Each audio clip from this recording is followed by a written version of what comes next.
Halo teman-teman semua, ketemu lagi di channel Mari Cerita. Buat kalian yang suka cerita-cerita horor, jangan skip video ini. Dan buat kalian bantu support channel aku agar semakin berkembang. Caranya dengan subscribe channel ini dan juga like dan komen video ini. Jadi kali ini gue mau bawain cerita tentang peristiwa di masa lampau. Jadi peristiwa ini berada di Kalimantan Selatan, khususnya di Banjarmasin. Buat kalian yang penasaran, langsung aja kita mulai ceritanya. Let's go!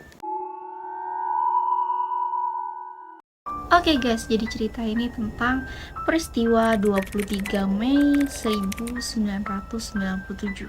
Mungkin dari beberapa kalian udah tahu tentang peristiwa tersebut. Peristiwa tersebut juga dinamakan dengan peristiwa Jumat Kelabu. Jadi peristiwa Jumat Kelabu ini berada di Banjarmasin, di Kalimantan Selatan. Jadi di Banjarmasin itu pernah terjadi kerusuhan politik besar yang dikenang sebagai Jumat Kelabu. Tragedi ini terjadi di tahun 1997 silam. Momen di mana putaran terakhir kampanye Golkar diadakan. Tepatnya di tanggal 23 Mei 1997 di hari Jumat terjadi kerusuhan yang sangat besar di Kalimantan Selatan atau di Banjarmasin. Salah satu yang menjadi tempat bersejarah kerusuhan massal yang ada di Banjarmasin adalah Kompleks Pertokoan Mitra Plaza.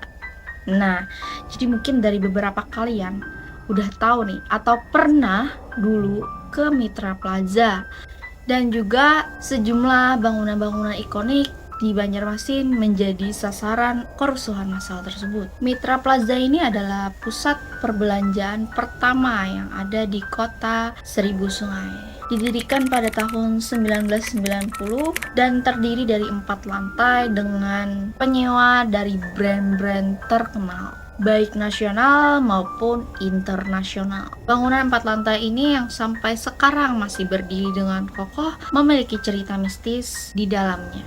Dulu sebelum bangunan ini terbakar, lantai 1 Kompleks Pertokoan Mitra Plaza terletak di tepi sungai Martapura yang terdapat perkantoran dan toko-toko. Dan lantai 2-nya digunakan sebagai penjualan pakaian.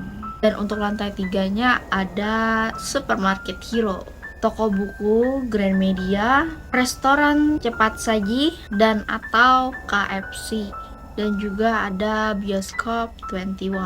Dan untuk lantai keempat terdapat diskotik, kedai kopi, dan tempat hiburan yang termasuk biliar. Saat terjadi kerusuhan itu, ribuan massa yang dari berbagai penjuru memasuki kompleks pertokoan yang ada di Banjarmasin. Massa yang masuk ke Mitra Plaza tersebut dari orang dewasa sampai anak-anak. Dan mereka masuk dan menjarah apapun yang bisa mereka ambil.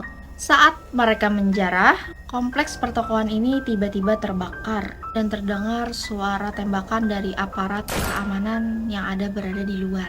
Jadi aparat keamanan ini berusaha untuk membubarkan kericuhan yang terjadi di pertokoan Mitra Plaza tersebut. Kisah tragedi di Mitra Plaza ini masih membekas di hati warga setempat dan beberapa anggota keluarga dari korban kebakaran tersebut. Dan ada beberapa warga yang pernah melihat makhluk gaib di tempat kejadian tersebut. Dan diduga bahwa sosok yang dilihat oleh warga tersebut adalah sosok yang diduga korban tewas terpanggang dari kebakaran yang terjadi di Mitra Plaza. Sepekan setelah terjadinya kerusuhan tersebut, Mitra Plaza sempat dibiarkan kosong dan gelap. Puing-puing kebakaran juga masih berserakan di tempat tersebut. Dan pada suatu malam, seorang warga yang lewat di depan Mitra Plaza tersebut ingin pulang ke rumahnya dan tidak sengaja matanya tertuju kepada pertokoan tersebut. Dan warga tersebut tidak sengaja melihat ke arah lantai 2. Dan pada saat warga tersebut lewat, dia merasa ada bau daging terpanggang yang sangat menusuk hidung ataupun penciumannya itu. Dan pada saat dia melihat ke pertokoan di lantai 2, dia melihat sesosok manusia dengan tanpa memakai baju, dan badannya dan wajahnya semuanya menghitam karena itu adalah korban dari kebakaran atau korban yang terpanggang di dalam Mitra Plaza tersebut. Dan warga itu bilang bahwa pada waktu itu tidak ada satupun orang yang berjaga-jaga di tempat tersebut, dan warga tersebut masih bingung apakah itu orang atau bukan. Dan pada saat warga tersebut memperhatikannya, dia merasa bahwa bulu kuduknya merinding karena dia merasa itu bukan orang, dan dia pun tidak berani untuk menetap lebih lama dan langsung pergi secepat-cepatnya dari tempat tersebut. Dan ada beberapa warga juga yang pernah mengalami kejadian serupa. Jadi warga ini adalah penjaga malam yang berada di Jalan Pangeran Antasari. Dan dia itu menceritakan bahwa pasca kerusuhan terjadi, warga dilarang mendekat ke area terjadinya kebakaran tersebut. Yang boleh mendekat hanyalah aparat keamanan ataupun rescue yang ada di sana. Dan aparat keamanan itu bertugas untuk mencari beberapa korban yang masih ada di dalam tersebut. Dan paling banyak korban yang ditemukan di lantai 2 dan di lantai 3. Karena di lantai tersebut adalah tempat pertokoan pakaian dan juga supermarket. Dan mungkin korban tersebut tidak bisa keluar dikarenakan pada situasi tersebut terkurung api di lantai 2 dan di lantai 3 yang menyebabkan mereka terpanggang hidup-hidup di dalam tersebut.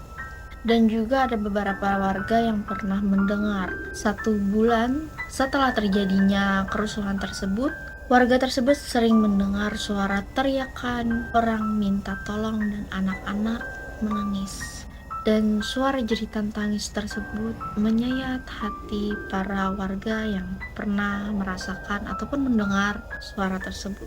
Dan banyak juga warga sering mendengar bahwa ada orang yang minta tolong, dan warga cuma bisa cuek saja dikarenakan bagaimana mau menolong karena orang itu sudah tidak ada, dan hanya suara-suara yang masih terdengar ataupun masih sosok yang masih bergentayangan di dalam. Kalau gue ya, kalau bahas yang kayak gini tuh agak sedih ya, karena kan dalam situasi tersebut banyak orang yang tidak ikut campur ataupun yang tidak bersalah dalam kerusuhan tersebut, malah mereka yang harus meregang nyawanya.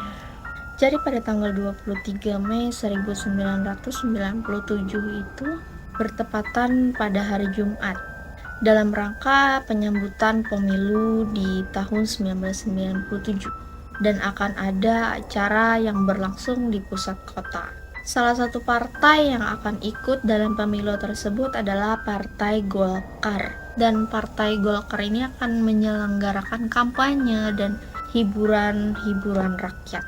Dan panggung hiburan rakyat ini rencananya akan dilaksanakan setelah sholat Jumat. Namun rencana tersebut tidak terwujud dan justru menjadi sebuah tragedi berdarah yang selalu kita kenang. Dan katanya bahwa dari sebagian masa dari kampanye Golkar terdiri dari orang tua sampai anak-anak, dan anak muda tersebut membuat kegaduhan dengan membuat raungan suara motor yang mengusik telinga para warga. Dan pada saat anak muda tersebut meraung-raungkan motornya, pada situasi tersebut para jamaah yang sedang sholat Jumat akhirnya pun terganggu. Dan juga dilanjutkan dengan anak-anak muda yang melakukan arak-arakan sepeda motor melewati Masjid Nur yang ada di Jalan Pangeran Samudra. Dan sebenarnya juga sudah ada larangan bahwa dilarang melewati kawasan yang sedang dilakukan sholat Jumat tersebut. Dan pada saat itu juga para jamaah meluber sampai keluar masjid ataupun keluar halaman masjid. Dan masa kampanye Golkar masih ngotot untuk melewati depan masjid tersebut dengan alasan sholat Jumat hampir selesai. Dan usai sholat Jumat, Para warga yang tadinya terganggu, mereka pun menuju ke kantor DPD Golkar, dan bentrok pun tak terlewatkan antara massa dengan Satgas Golkar dan Forum Komunikasi Putra-Putri Purnawirawan Indonesia atau FKPPI. Pukul 2 siang, situasi kian memanas, dan pada saat itu massa melengkapi dirinya dengan berbagai senjata tajam dan mulai bergerak ke pusat kota. Dan pergerakan yang menuju ke pusat kota sambil melakukan perusakan aset negara. Pergerakan ke pusat kota diikuti dengan perusakan seperti perusakan bangunan, mobil, dan fasilitas umum yang dilalui oleh warga-warga tersebut. Dan adanya bentrok fisik pun yang menyebabkan korban jiwa berjatuhan. Banyak ruko-ruko yang dirusak dan Mitra Plaza salah satunya dibakar. Aksi penjarahan pun tak terhindarkan. Listrik yang ikut padam dan membuat kota semakin mencekam. Pemandangan di Banjarmasin tersebut seperti bak area peperangan. Dari yang semula hanya melibatkan 2 kubu, kerusuhan akhirnya melebar hingga massa tak terkendalikan, dan bahwa juga banyak beberapa gereja dan kelenteng yang dihancurkan. Dan rumah WNI yang keturunan Tionghoa pun tak luput dari serangan massa. Pasukan keamanan pun beraksi pada saat malam hari. Pasukan yang terdiri dari prajurit TNI dan Polri yang mulai menyisir dari beberapa kampung-kampung kecil untuk memburu massa dan penjara. Jumlah korban dan kerugian yang ditimbulkan dari kerusuhan tersebut nilai menjadi salah satu yang paling parah di masa-masa berakhirnya rezim Orde Baru. Dan tercatat ada sebanyak 123 korban tewas, 118 orang luka-luka, dan 179 lainnya hilang. Belum lagi dengan kerugian material yang tentunya sangat besar. Pusat pertokoan, kantor pemerintahan, tempat peribadatan, hingga rumah warga, bahkan juga rumah panti jompo ikut menjadi korban dengan cara dirusak, dibakar, dan dihancurkan.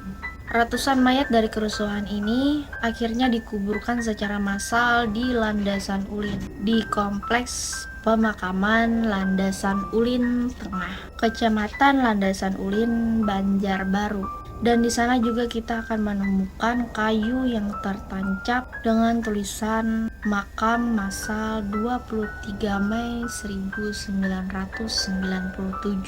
Oke guys, jadi segitu aja nih cerita tentang peristiwa kelabu yang ada di Banjarmasin, khususnya di pertokoan Mitra Plaza.